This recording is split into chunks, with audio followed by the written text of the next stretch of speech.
Take off your clothes now." The mountain man ordered, the fat male order bride.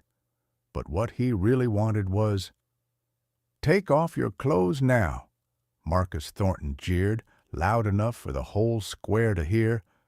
"Let the town see what I was swindled into marrying." Blackwood's autumn market fell silent, then cracked into mean laughter.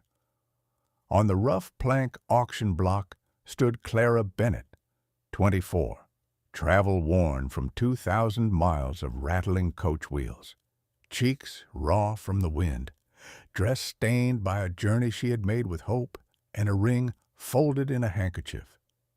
She had sent a photograph months ago, the kind with careful angles and a generous shawl. Marcus had seen what he wished to see. Now, with Clara before him, full-figured, breathing hard, fingers white where they twisted the hem, he turned his buyer's disappointment into a spectacle. "She lied," he shouted, parading his outrage like a badge. "Paid good money for a wife and got a fat fraud. Rotten cabbage slapped the boards near her boots." Boys snickered. A drunk thrust forward, grasping at her sleeve until she yanked free. Shame climbed hot into Clara's throat, but something cooler lived beneath it, iron and stubborn. She had crossed mountains for a chance at dignity. She would not give these men the sound of her sobs. "I never lied," she said, voice shaking but clear. "I wrote you truth. You answered with a contract, not kindness." Marcus's mouth curled. "Hear that? The hog squeals back." He raised his hand as if to tear the bodice from her, and the crowd pressed closer, eager to gorge itself on cruelty. That was when the shadow fell over the square. A horse snorted, leather creaked, and a man stepped from the far end of the street with the kind of stillness that made other men reconsider their choices. He was broad across the shoulders, coat heavy with mountain dust, hair tied back, beard black as fresh split earth. People parted without meaning to. Even the jeers thinned. He did not shout. He did not posture. He simply climbed the 2 steps to the platform and shrugged off his greatcoat, laying it around Clara's shaking frame as if he were banking a fire against nightfall. "That's enough," he said, voice low and even. "The lady won't be paraded." Marcus barked a laugh he didn't quite believe in. "And who are you to say?" The stranger met his eyes. Elijah Stone. The name traveled like weather. One of those men who lived where winters were real and words were not. Elijah's gaze flicked to Clara, then back to Marcus. "You canceled your bargain in front of witnesses," he said. "So here's mine. You'll leave her be." Marcus swung first. Elijah caught the wrist, turned, and the bigger man's weight did the rest. Boards rattled, dust leapt. The crowd gasped. 6 hired bruisers surged. 2 went down to open-handed blows. Another flew into a hitching post. Another curled around his breath on the ground. Elijah didn't crow. He only looked at Marcus again. "Walk," he said. Something in his tone made obedience feel like the only door left. He turned back to Clara, tightening the coat at her throat. "Can you stand?" he asked. She nodded, though her knees trembled. He offered his arm. She took it. Together they stepped down from the block and through the aisle the town accidentally made for them. If you're listening to this from Boston or Blackwood or somewhere in between, tell me where this opening found you. Elijah didn't look back as he guided Clara off the square. He lifted her onto his horse with a care that made the brutal afternoon feel far away, then swung up behind her, a wall of warmth at her back. The crowd watched them go in a thick, uncertain hush, as if a storm had passed through and left their cheap courage flattened. At the end of the street, Elijah reined in beside the livery and spoke to the hostler in a tone that brokered no argument. Blankets, water, a quiet corner. He helped Clara down, wrapped a wool throw around her shoulders, and set a tin cup in her hands. Only then did he ask, "Can you breathe?" Clara nodded, though the nod wavered. "Yes, thank you." He studied her face the way mountain men study weather, looking not for prettiness, but for truth. Up close, Clara's cheeks were wind-burned from the road, her lower lip split where a thrown turnip had found its mark. Yet her gaze held steady. It told him she had learned the hard way how to hold herself upright while others tried to push her down. "I'm sorry," she said suddenly, as if the words had been dammed and burst. "I came here to be a wife, not a spectacle. I sent letters. I didn't promise to be small." Elijah's mouth twitched, not quite a smile. "Small doesn't last up here anyway." He glanced toward the square, where Marcus Thornton had begun to find his feet amid his scattered pride. Elijah's voice lowered.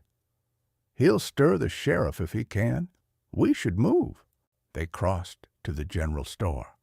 The bell over the door jangled, and the proprietor's eyes widened at the sight of Clara's torn hem and Elijah's set jaw. Elijah spoke in the short, practical sentences of a man who wasted no syllable. "Soap, bandages, a kettle that won't leak, flour, salt, a woman's shift if you have one." The man hesitated. "There's talk you snatched another man's bride." "Talk's cheap," Elijah said, laying coin on the counter.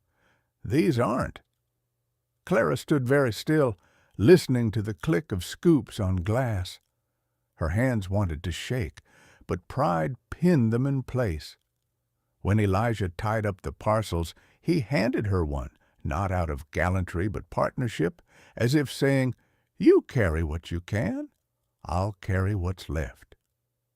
They rode out, while the day still held its gold. The town dwindled behind them, its roofs like dull shells against the foothills. The road bent into timber, and the air cooled. Pines closed overhead, their needles whispering the sort of sense men often forget. By the time the creek's chatter replaced the creak of hitching posts in Clara's ears, her breath had evened.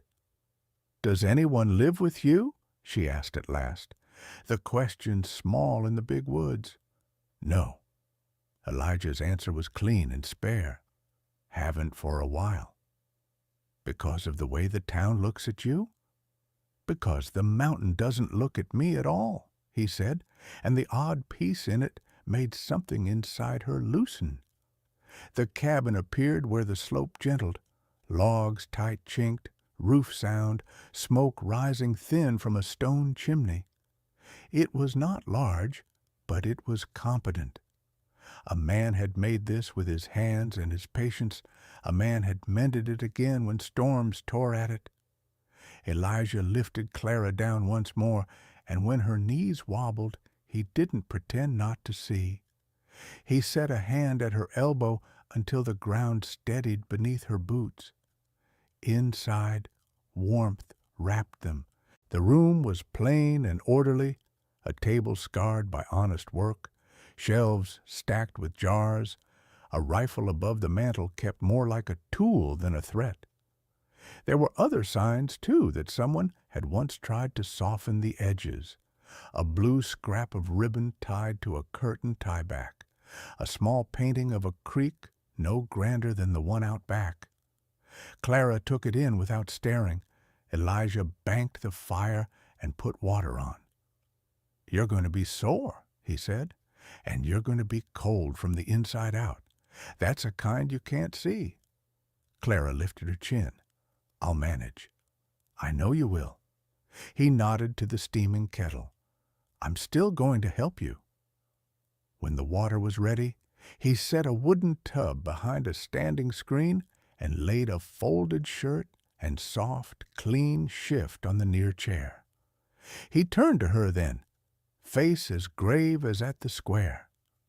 "Now," he said, "you need to take off your clothes." Clara's breath tripped.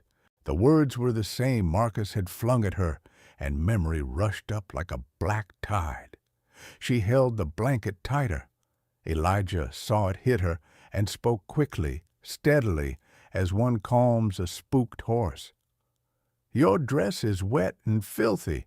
If we leave grit in the cuts, you'll take a fever. I'm going to stoke the fire and leave this screen between us. I'll set clean things here. No one will touch you. No one will see you.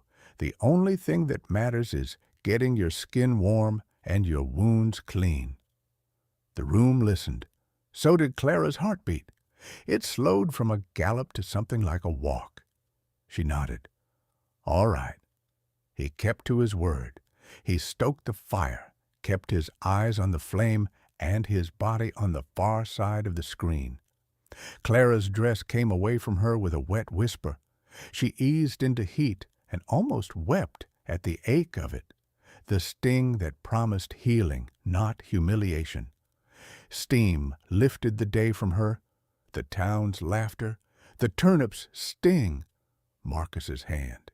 When she was done, she wrapped herself in the shift, its softness a mercy, and stepped out with damp hair and a face scrubbed of everything but herself. Elijah's gaze flicked to her just long enough to be sure she was all right, then away again, granting dignity as though it were as necessary as bread. He set a bowl of stew before her. "Eat slow." She obeyed. The broth slid down like forgiveness. When the last spoonful was gone, she set the bowl aside and folded her hands to keep them from shaking. "You didn't have to bring me here," she said. "You didn't have to give me back my name." Elijah leaned one shoulder against the mantel as if holding up the house would be easier than holding up his own eyes. "I didn't bring you here to owe me anything," he said. "I brought you here because I've seen what men are like when nobody stops them. This time I was close enough to stop them." Clara studied him over the rim of her cup. "And the screen," she said softly. "That was for me." "That was for us both," he said, meeting her gaze, "so you'd know privacy still exists, and so I'd remember how to deserve your trust." She was quiet a long time, listening to the creek talk beyond the wall, to the logs pop and settle in the hearth. "You asked for a shift at the store," she said suddenly. "How did you know they had one?"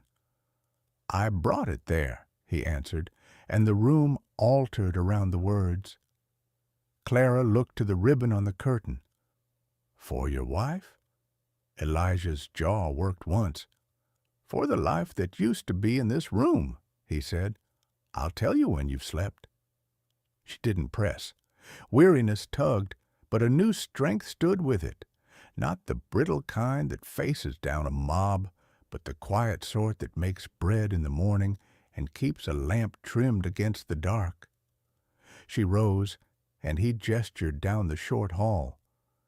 "There's a room with a bed that doesn't complain," he said. "Clean linens. You take it. I'll be out here." "At the square," she murmured, pausing in the doorway. "When you put your coat around me, I thought I'd never be warm again, not just my skin, the rest of me. Thank you, Mr. Stone." "Elijah's fine," he said. "Elijah," she repeated, and the name fit the air. "I'm Clara." "I know," he said, the edge of that almost smile threatening again. "Good night, Clara." She closed the door and leaned her forehead against the wood, eyes stinging, chest easing. For the first time since the coach had rolled out of Boston, she slept without waking to shame.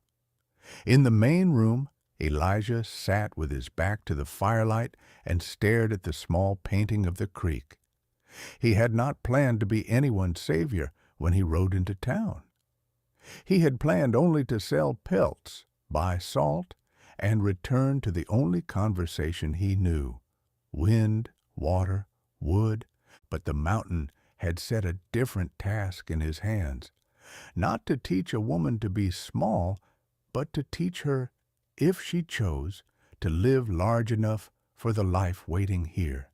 Morning came thin and gold, leaking through the cracks between the shutters. A mist clung to the trees outside, wrapping the world in silence. Clara woke to the smell of coffee and wood smoke. For a moment she forgot where she was. No jeers, no Marcus, no shame. Only the rhythm of an axe splitting wood outside, strong and steady. She sat up in the clean bed Elijah had given her, wrapped in the wool blanket that smelled faintly of cedar. The pain of yesterday felt like a half-remembered nightmare. Her hands brushed the soft sheet, the carved headboard, and she thought, I am still alive. I am safe. When she opened the door, she found Elijah already at the hearth, stirring a pot of oats. His shirt sleeves were rolled up, revealing arms corded with the kind of strength earned by labor, not pride. A faint bruise darkened his temple where someone's fist had grazed him the day before. He looked up briefly, nodded once, then returned to the fire. "Morning," he said simply. "Morning," she answered, voice small but sure. "Coffee's there." He gestured to the pot without looking. "Eat before it cools." She hesitated, unused to being offered anything without suspicion or scorn, but the smell was too kind to refuse. She poured herself a tin cup, the warmth filling her fingers before it reached her lips. The coffee was strong, bitter, grounding. It tasted like the mountain itself. They ate in silence, the kind that was neither awkward nor cold. Elijah didn't pry, and Clara didn't explain. Words, she realized, were not his language. He spoke through action, the way he'd cleaned her wounds, the way he'd left her dignity intact, the way he'd split enough wood for 2 winters in a single morning. After breakfast, Elijah handed her a folded wool cloak. "You'll need this," he said. "I've got traps to check up by the ridge. You can walk part way if you feel up to it." Clara blinked. "You'd let me come?" "It's quiet up there," he replied, shrugging. "Good for clearing the noise in your head." Something in her chest loosened. "All right." They set off just as the fog began to lift. The trail wound through pines that dripped from the night's dew, sunlight scattering through like pale coins. Clara's boots slipped on the damp earth more than once, and each time Elijah slowed without comment, adjusting his pace to hers. After an hour, they reached a small clearing where a creek cut through stone, sharp and clear as glass. Elijah crouched to check the snare line, freeing a rabbit already gone still. His movements were steady, efficient, reverent even. He said a few quiet words under his breath before resetting the trap. Clara knelt beside him. You pray for them?" He nodded once. "You take something's life, you ought to remember it was living. That's what separates us from beasts." She watched his hands, rough but careful, as he reset the wire.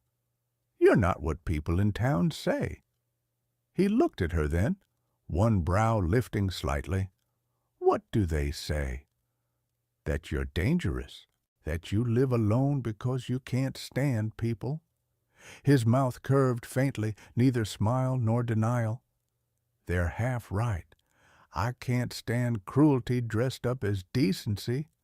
Out here, the mountain's honest about what'll kill you." Clara met his eyes, the reflection of sunlight rippling in them. "And what about kindness?" she asked softly. "You're not honest about that." Elijah paused, his jaw tightening. "Kindness gets mistaken for wanting something," he said, "especially for men like me." "I don't think you want anything," she said, "except peace." That earned her a long, quiet look. Then he stood, lifting the snare line onto his shoulder. Let's head back before the fog rolls in again. On the way home, the wind shifted colder. Elijah walked ahead, clearing low branches with his arm. Clara followed, heart steady now. The rhythm of his boots, the crunch of snow patches underfoot, the sound of water far off, it all folded into a strange calm she hadn't known she could feel again. When they reached the cabin, Elijah built the fire higher while Clara helped skin the rabbit. Her hands trembled at first, but under his quiet instruction, "Hold it steady like this. Don't cut too deep," she managed. Her movements grew surer, more confident. The faint smile he gave her afterward felt like sunlight breaking through clouds. "See," he said, "you're learning." "I suppose I am," she replied, "though I never thought I'd be grateful for such lessons." He poured 2 bowls of stew and handed her one. "Most folks think the mountain's cruel," he said, stirring his portion slowly. "Truth is, it just tells you who you really are. Some don't like what they find." "And what about you?" she asked. He looked into the fire, still figuring that out. That evening, as the wind howled through the trees, Clara stood at the window, watching the last of the daylight fade. Elijah was outside stacking wood, his lantern a flickering beacon in the dark. The ache in her chest surprised her, not of fear, but of wanting him safe. When he came back in, she was waiting with a towel by the hearth. "You're soaked," she said. "Sit before you freeze." He obeyed without protest, pulling off his wet coat. She knelt beside him, holding the towel out. For a moment their hands touched, rough calluses against soft skin. He looked at her, something unspoken flaring in his eyes. Clara's breath caught. The space between them seemed to hum. "Elijah," she began, then stopped, unsure what she meant to say. He broke the gaze first, his voice quiet. "I told you I didn't bring you here to owe me anything. But you should know you don't have to be afraid of me." "I'm not," she whispered. "Not any more." He nodded, then rose and stirred the fire. The flames leapt, golden and alive, painting his silhouette against the wall, tall, solid, a guardian forged by wilderness and loss. Clara watched him, realizing that for the first time since leaving Boston, she felt something she thought she'd lost forever, safe enough to breathe, strong enough to begin again. Outside, the snow began to fall in fine, soft flakes, the kind that whispered instead of scolded. Inside, the only sound was the steady crackle of wood and 2 heartbeats, learning how to share the same silence. Winter thickened fast in the mountains. By the end of November, the valley below was a pale world of ice and stillness, and Elijah's cabin stood like a small ember of warmth in the vast white. Smoke rose from its chimney every morning, and 2 sets of footprints led in and out of the woodpile. Clara had learned to love the rhythm of the days. At dawn, she fed the fire and boiled coffee. By noon, she was kneading bread or mending clothes by the light of the window. Elijah worked outside, splitting logs, setting traps, hauling fresh water from the creek that steamed against the cold. When he came in, his face ruddy from the wind, he always nodded to her the same way, quiet, steady, as if each day were another step toward something neither of them dared name. It started with small things. Elijah replaced the latch on her window so no draft could creep in at night. Clara, in turn, learned to make venison stew thick enough that even he admitted, "This'll do." When she pricked her finger sewing, He wrapped it gently in a strip of linen before she could protest. When he burned his wrist by the stove, she scolded him like a mother hen and dabbed ointment on it, her hands trembling more than his. They never spoke of the day in the town square again. The shame had no place here. The mountain didn't care how she looked or where she came from. It cared only if she could endure. And somehow, under Elijah's quiet guidance, Clara learned that she could. In the evenings, they sat by the fire, he with a carving knife and a block of pine, she with her embroidery. The smell of resin and wool filled the room. Sometimes Elijah would hum an old tune from the frontier, and Clara would join in softly, her voice uncertain at first, then surer, like a bird testing its wings after a storm. "Elbows steady," he said one morning, handing her a rifle. "Don't think about the kick. Think about where you want the bullet to rest." She aimed at the wooden target he had set against the tree line. Her breath clouded in the cold air. Her hands shook slightly. The shot rang out, echoing through the hills. The bullet struck the outer ring, splintering bark. "I missed," she sighed. "You hit," Elijah corrected. "Just not where you meant to. There's a difference." Clara looked at him, startled. He met her gaze calmly. "Most folks spend their lives pretending they never miss. Out here, we just learn how to aim better next time." It was the first time she smiled at her own failure. After that, she practiced every day, her stance improving, her heart lighter. When she finally hit the center, Elijah didn't cheer. He just said, "Good," in that deep, approving tone that warmed her more than any praise could. One evening, snow fell thick and slow, muffling even the sound of the creek. Elijah returned from checking his traps, dusted white from boots to beard. As he thawed by the fire, Clara handed him a cup of broth. "You keep a lot of things from me," she said quietly, not accusing, just curious. He didn't deny it. "Some memories don't like the light." "Was it your wife?" she asked softly. He stared into the fire for a long while before nodding. "Margaret.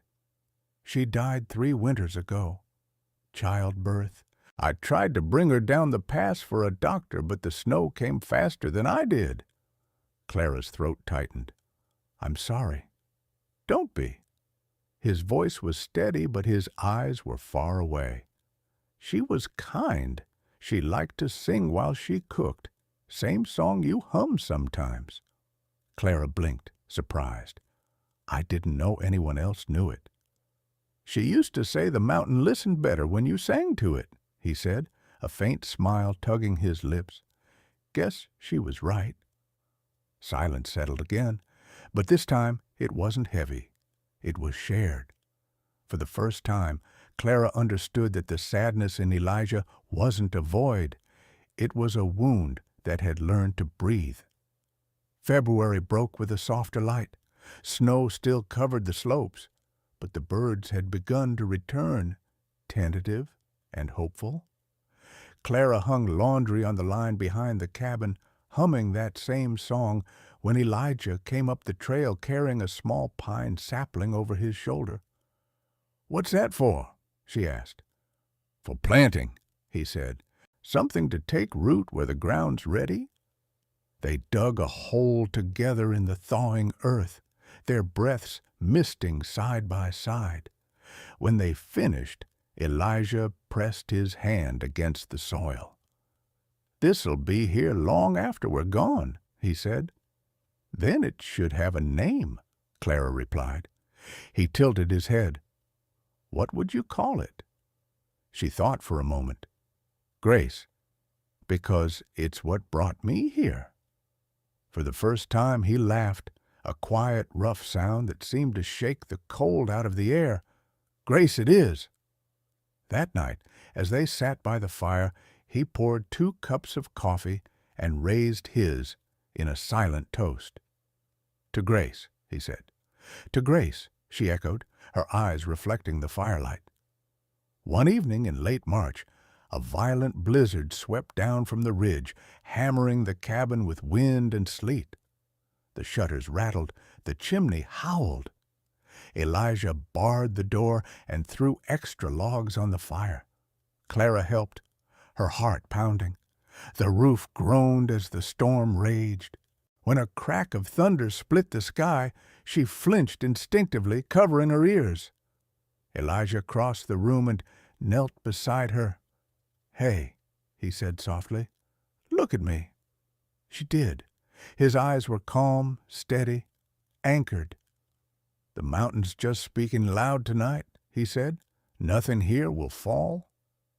But when another gust shook the walls, she pressed closer without thinking. Elijah froze for a heartbeat, then slowly wrapped his arm around her shoulders. Her head found his chest. His heart beat a slow, even rhythm against her ear. They stayed like that for a long time. Two people who had both known too much loneliness, now finding warmth in something they didn't need to name. When the storm finally eased, Clara pulled back slightly, her cheeks flushed. "I'm sorry," she murmured. He shook his head. "Don't be. You can lean on someone without breaking." Spring came in truth at last. The snow melted into silver rivers. The meadows flashed green again. Clara planted herbs by the porch. Elijah repaired the fence and added a second chair to the front steps without comment. Some evenings, she caught him watching her when he thought she wouldn't notice. Eyes soft, guarded, filled with something dangerous and tender. She pretended not to see because she wasn't sure what frightened her more, that he might love her or that she already loved him back. One night, as they watched the sunset, Clara said quietly, "You could have left me in town. You didn't owe me anything." Elijah's gaze stayed on the horizon. "Maybe not. But sometimes the mountain puts someone in your path for a reason." "And what reason would that be?" she asked. He finally looked at her, eyes burning with truth. "To remind me that I'm still alive." Clara's breath caught, the world narrowing to the space between them, warm air, soft light, and everything unsaid. "Then maybe," she whispered, "the mountain sent me to remind you that love doesn't die with winter." Elijah didn't answer. He just reached over and took her hand, rough, steady, unyielding. She didn't pull away. Outside, the first stars began to rise over the ridgeline, silent witnesses to a bond that had begun not with desire but with mercy, and was now growing into something far stronger. By early summer, Clara could walk the ridge without losing her breath. The mountain no longer felt like an enemy testing her. It felt like a teacher. The air was sharp and alive, scented with pine and damp moss. From the cabin's porch, she could see miles of forest and the thin silver thread of the river below. It was freedom, and for the first time since she left Boston, she wasn't afraid of it. But peace has a habit of drawing shadows, and one of them was already winding its way up the mountain path. Been delivered to the small trading post in the valley, where he stopped once a month for salt, ammunition, and news. The paper was creased, the ink smudged, the handwriting was elegant, unmistakably from the East. When he handed it to Clara that evening, she hesitated before breaking the seal. The letter began with, "My dearest daughter." Her heart stopped. It was from her father. She hadn't heard from him in nearly 2 years, not since he had thrown her out for being a disgrace to the Bennett family name. His words then had been colder than winter. "You bring shame to our bloodline. You will marry the man who will take you, or you will not return at all." Now his tone was different, polished, calculated. He wrote that her disappearance after the incident in Blackwood had caused quite a stir in Boston, that a wealthy investor, Marcus Thornton's uncle no less, had demanded payment for the broken marriage contract. The family's reputation was again in danger. And then came the true purpose of the letter. "If you are alive, Clara, you will do your duty and return home. There is still time to repair what you ruined. A man of standing has offered to marry you and pay the Thornton debt. Do not test what remains of my patience or name." The words might as well have been chains. Clara read it twice, then folded it carefully and set it aside. She didn't cry. Not this time. Instead, she looked into the fire until her reflection blurred. Elijah's voice broke the silence. "He wants you back." She nodded. "He wants the debt erased, not me." "Are you going?" Her head snapped up. "Of course not." But he didn't answer. He only stared into the flames, jaw tight. "Elijah," she said softly, "you don't believe I'd go back to that life, do you?" He shook his head once. "It's not that." A pause. Then, almost reluctantly, "I don't want you to stay here out of gratitude." She flinched, the words cutting deeper than her father's letter. "You think that's what this is?" "I think you've had everything taken from you," he said. "And sometimes when people lose enough, they start calling what's left love." The fire cracked between them. For the first time since she'd come to the mountain, Clara felt the old shame rise again, the kind that whispered, "You don't deserve happiness." She stood slowly. "If that's truly what you think, Elijah, then you don't know me at all." He looked up then, and regret flickered in his eyes. But she was already walking down the hall. The next few days passed in a brittle quiet. They worked as usual, chopping wood, tending the garden, mending the roof, but they didn't speak beyond what was necessary. Each night, Clara lay awake, listening to the wind and wondering if love could really die so quietly without a fight. Elijah hated the silence too, but words were not his gift. He had spent too long alone, learning to build walls thicker than any cabin log. Now he watched the woman he loved drift to the far side of that wall and didn't know how to call her back. On the fourth morning, Clara packed a small satchel. Inside were a loaf of bread, a canteen, and the folded letter from her father. When Elijah saw her saddling the horse, his stomach dropped. "Where are you going?" "To town," she said without turning. "I'm not running away, but I need to see this man my father wrote about. I need to face it, so it can't follow me any more." He clenched his fists. "You don't owe him anything." "I know." She met his eyes finally. "But I owe myself the truth." He stepped closer, hand tightening on the reins. "If you're not back by sundown, I'll come after you." Her lips curved faintly. "I'd expect nothing less." Clara reached Blackwood just before noon. The town hadn't changed. Still the same cracked boardwalks, the same swinging saloon doors, the same faces that once laughed at her humiliation. Only this time, no one laughed. They stared, wide-eyed, as the woman they'd mocked rode through the main street upright and unbroken. At the hotel, she asked for the man mentioned in the letter. The clerk's expression faltered. "Mr. Thornton's not here, ma'am," he said, "but his nephew is." Her pulse froze. Marcus Thornton. He was alive, and he'd returned. When she stepped into the parlor, Marcus was already waiting, dressed finer than before, a bandage wrapping one shoulder. The last time she saw him, Elijah had left him beaten in the dirt. Now his eyes burned with the need for vengeance. "Well, if it isn't the mail-order bride who ran to the mountains," he sneered. "Did your wild beast finally tire of you?" Clara didn't flinch. "I came for answers, not insults." He leaned forward. "Then hear this one. I'm taking back what's mine. That man, Stone, ruined my name. You're going to help me fix it."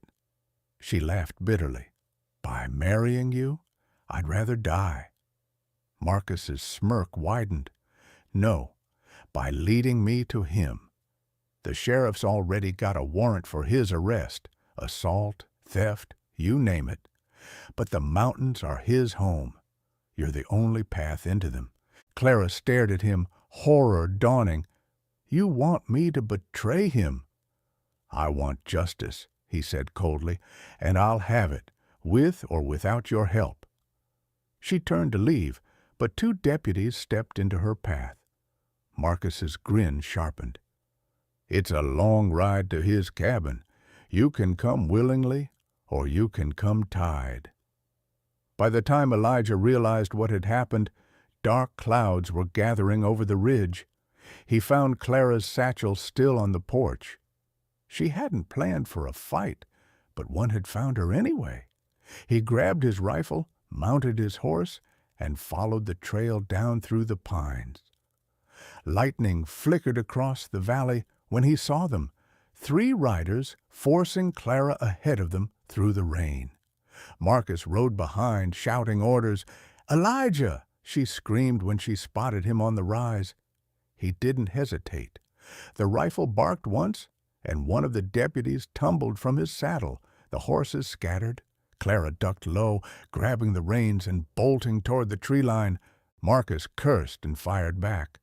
The bullet grazed Elijah's arm, but he barely felt it. Rage had made him bulletproof.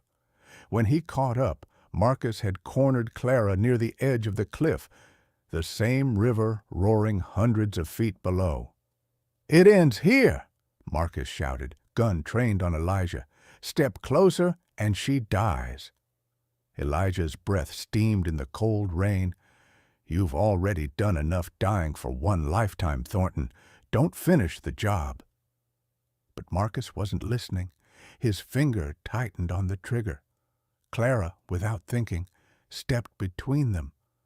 "Don't!" she cried. "Stop this!" The shot rang out, a crack swallowed by thunder. When the echo faded, Marcus was on his knees, the gun slipping from his grasp.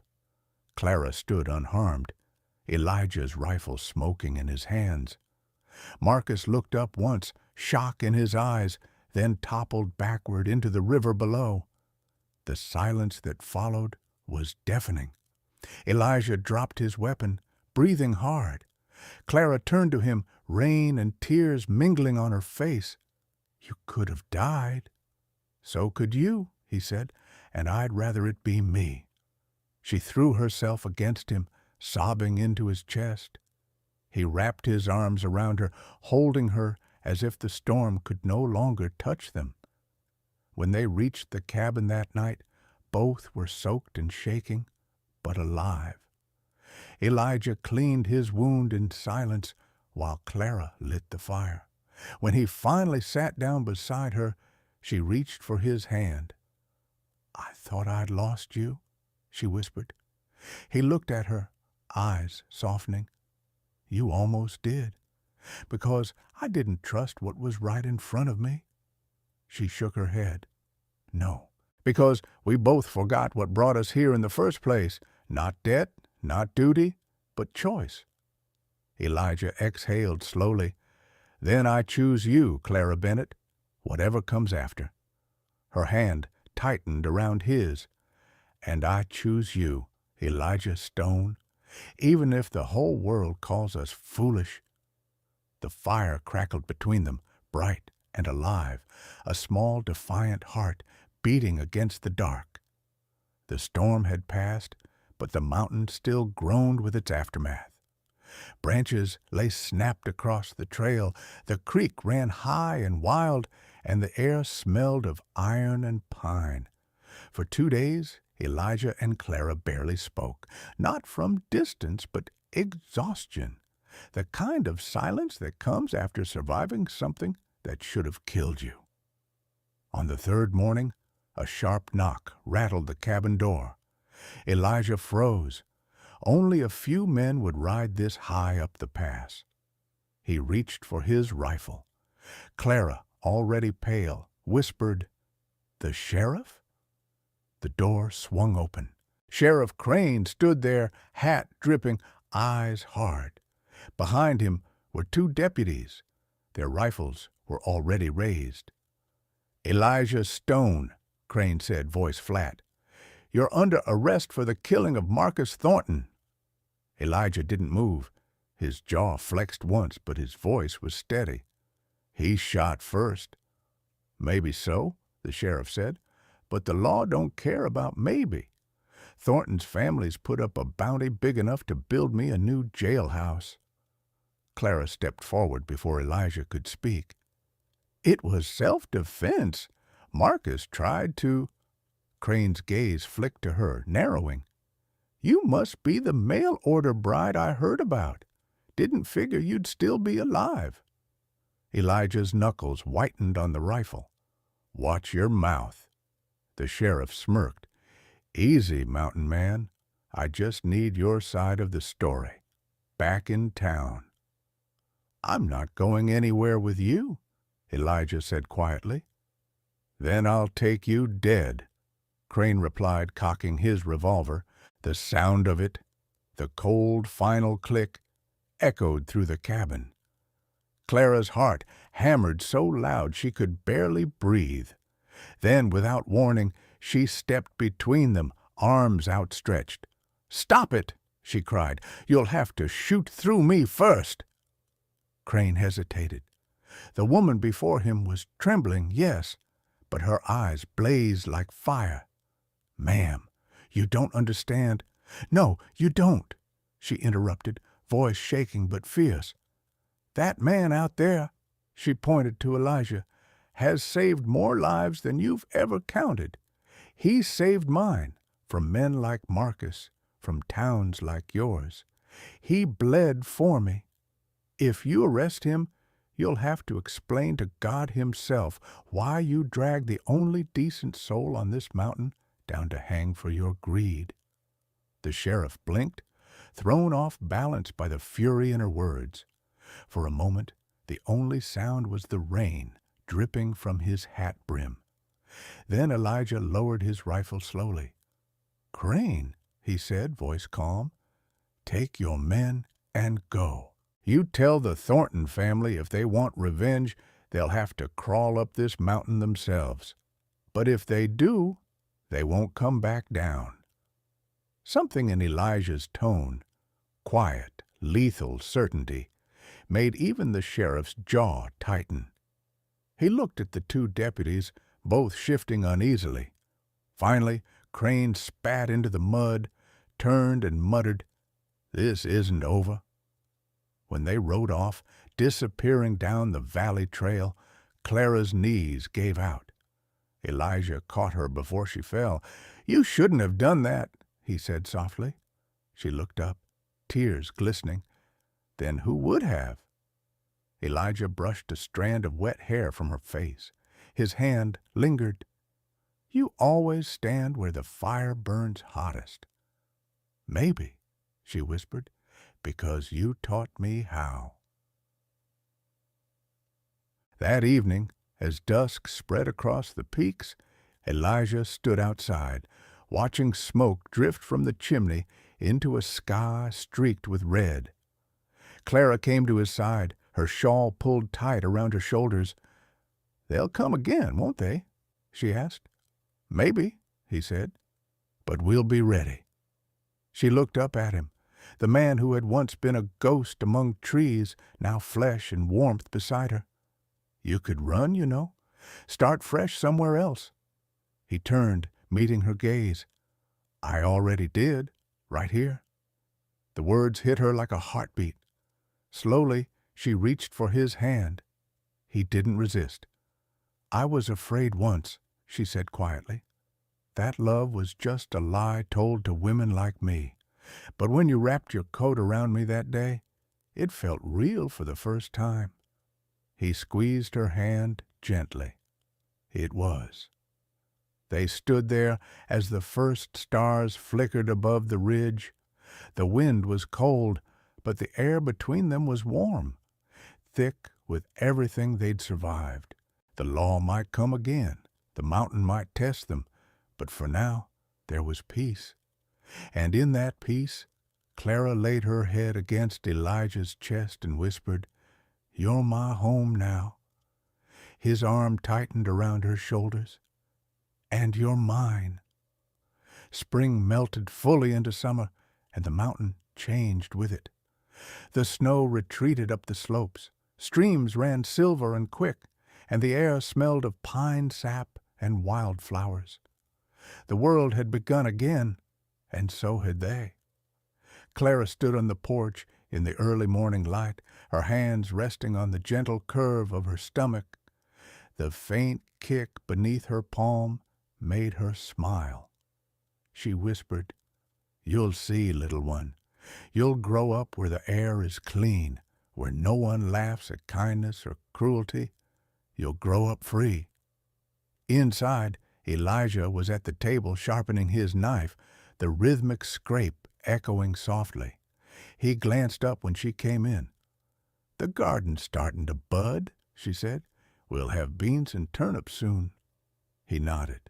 "Looks like the soil finally decided to trust us." Clara chuckled. Maybe it just needed patience. He sheathed the blade and crossed to her, brushing his fingers against her cheek. "That's how most things grow, even love." She leaned into his touch. "Do you ever wish you'd chosen another life? One where you didn't have to fight for everything?" Elijah thought for a moment. "If I hadn't fought," he said quietly, "I wouldn't have found you to fight for." The words caught in her throat. She pressed a hand to his chest, feeling the steady beat beneath her fingers, the same heartbeat that had once thundered through a blizzard to save her life. "Then we'll keep fighting," she said softly. "Together." He smiled, the kind of smile that reached his eyes. "Always." That afternoon, they planted a new tree beside the cabin, another pine, small but strong, its roots tucked into rich soil. Clara tied a blue ribbon around its trunk, the same shade as the one that still hung in the cabin window, the color of remembrance, of love that doesn't fade. When the sun dipped low, they sat on the porch, side by side, watching the sky turn gold over the valley. The air hummed with cicadas, the scent of smoke and sap mingling in the breeze. "Do you ever think about the town?" she asked quietly. Elijah shook his head. "The town was never ours to begin with. This is." He gestured toward the land, the trees, the river, the open sky, and she understood. Their home wasn't built by wood or stone, but by mercy, by healing, by choosing each other when the world turned cruel.